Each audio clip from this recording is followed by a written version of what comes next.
Hi there, Pro Bono crew. It's Claire Desira here, and I've got another mindset hack for you today.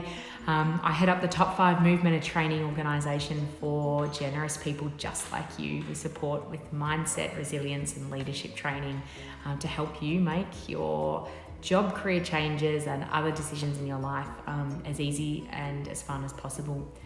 I wanted to share with you today a statement that I hear so often, and that is people thinking that making the first step when it comes to career change means that they're committed to taking all of the steps. Now, what I mean by this is that often people will say to me that they don't want to reach out to somebody to learn more about their industry or their job because they might not be ready to make the change yet, or they might not want to apply for a job because they're not necessarily ready to give up their current job yet. And taking that first step of maybe researching a job or reaching out to somebody does not mean that you have to change jobs or change careers. The first step is a first step, and it's a valid one on its own.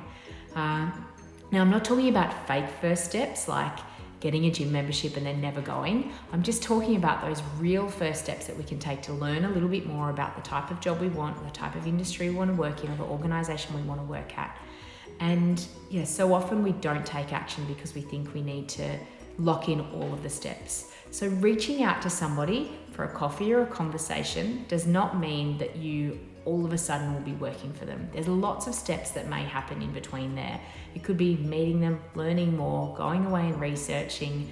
It could be that maybe they do have an opportunity that is aligned to your skills and experience that they offer you. But again, you don't have to say yes. You're in the driver's seat with this. So just remember that you can start your exploring without needing to actually commit or to say yes to all of the opportunities that might come after that. Don't let that fear of the unknown, or that even that fear of commitment, stop you from starting that exploration.